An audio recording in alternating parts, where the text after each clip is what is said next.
Hello, everyone. This is Al Fadi, and welcome back to a continuation of this new series on the search for a place, if you wish, which is Mecca. And of course, the idea behind this particular video series is that we are trying to compare and contrast the traditional Islamic narrative, and with that, we are looking at actual data, actual evidence, actual research that was done sometimes way in the past, sometimes just recently, and anything in between, that will reveal to us additional information that will be antagonistic to that standard Islamic narrative, or sometimes even it exposes that particular narrative and it shows a lot of weaknesses, maybe even a lot of cracks in that particular narrative. Today is no exception. We're going to be talking about the geographical problem when it comes to Mecca. What we mean by that is this. If you want to know about Mecca from the Quran, it's absolutely not the same Mecca that exists today. I've been to Mecca, by the way, and there are many things that are used in the Quran to describe Mecca that does not fit with reality. And that's why today's show is going to deal with this geographical problem with Mecca, and with me here in studio is our dear brother, Dr. J. Dr. J, welcome back. Oh, good to be back. Again, here we are, Mecca, the place that has been around since beginning of time, well, since the beginning of humanity, and the place that Abraham rebuilt the Kaaba, the place that all the trade, north, south, east, and west, went through. They gave it its importance. This is the Mecca that we've been told. The standard Islamic narrative has always pushed Mecca. No one's ever questioned it. You didn't question it. I didn't question it. None of us questioned it, because why would we want to question until we started scratching a little bit in the ground? Remember, like the phrase we always say, the more you scratch, the more you find. The more you find, the more we shine. The more we shine, the more they whine. Oh, how sublime. Here's another whine. They're going to be another huge bit of whining after they see what we're now finding. And it's this geographical difficulty. We've talked about the historical problems. We're now going to look and see, well, see, the great thing about Mecca, it's a place. It's not a man, Muhammad. It's not a book, the Quran, which can either be superfluous, it could be that they were just so insignificant that no one retained it. We're talking about a place, and a pretty large place, a pretty important place, a pretty historical place, and a place that exists in a geographical location. So let's start and ask what we're going to do. What we're going to do, first of all, we plan to go back to the 7th century, and we're actually going to begin before the 7th century. We're going to go prior to the 7th century, to the period when Islam began, leading up to when Islam began. So we're going to go back to Arabia, your country, well, it wasn't your country at that time, but it was your land, including the Hijaz, which is your area, because you come from the very land, you come from that part of Arabia that supposedly Adam and Eve came from. And we're going to see where Mecca is situated, and then we're going to suggest that there is a problem. And to do that, we need to start with the maps. Now, we've done these maps before, but I want to look at these maps once again, because we've learned something new about them. Remember last time when we looked at the maps, I said, here's a map from 7th century, here's a map from 6th century. Remember when I said that? Mm-hmm. And I thought these were from the 7th century, these were from the 6th century, because that's what everybody told me. That's what we've always assumed. This is even what Patricia Crone thought. Well, we found something new. These aren't maps from the 7th century at all. These are maps from the 15th century, redacted back to the 7th century. This map here, if you look right here, let's take a look. This map here is one that I introduced in the last series, and we looked at it, and we said, that's a 7th century map. Well, no, it isn't. Actually, it was created by a guy named Reinhard Holle in 1482. How did he get this map? Why did he put this map together? Because this is Ptolemy's map, and everybody called it Ptolemy's map.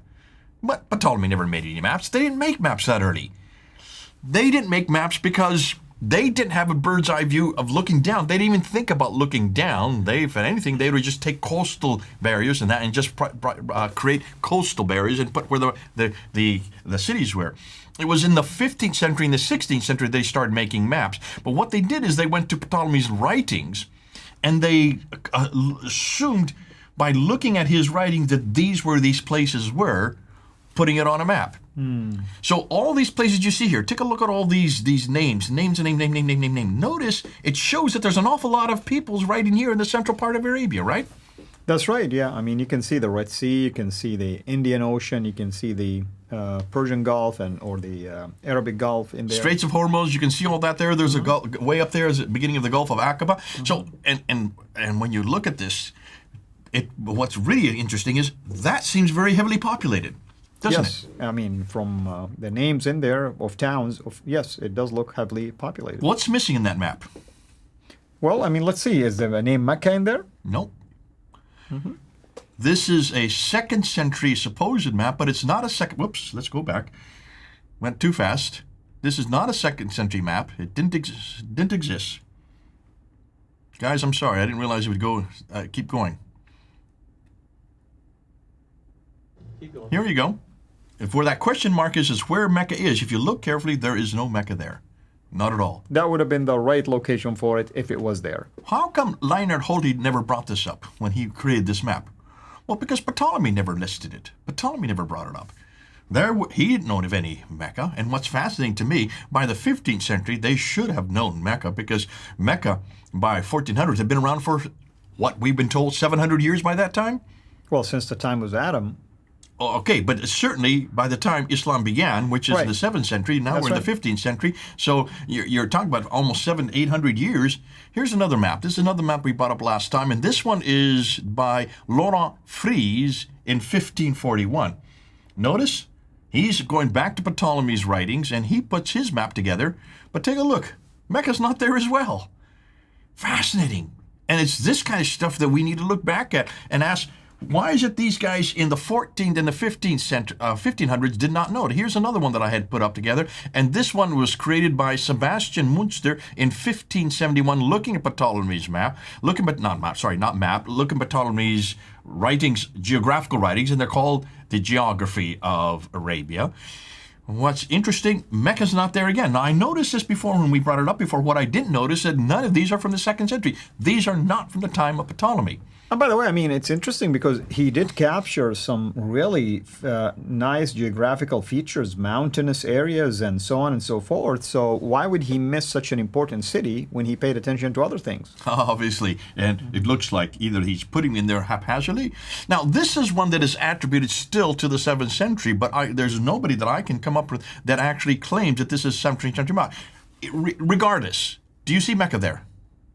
We don't see that, but I mean, I would tend to agree with you because this one is way advanced in a way. It's drawing the Arabian Peninsula and the Gulf area and the Red Sea. It seemed like it's almost like ahead of its time if it was 7th century. I would say that this is not a 7th century map. The Arabia looks too good there. Actually, this is much better than the 14th and the 1500s, the 15th and the 16th. That's what I'm saying, exactly. Same with this one here. Here's another one that's attributed to the 7th century. But take a look at it. It actually gets it quite correct.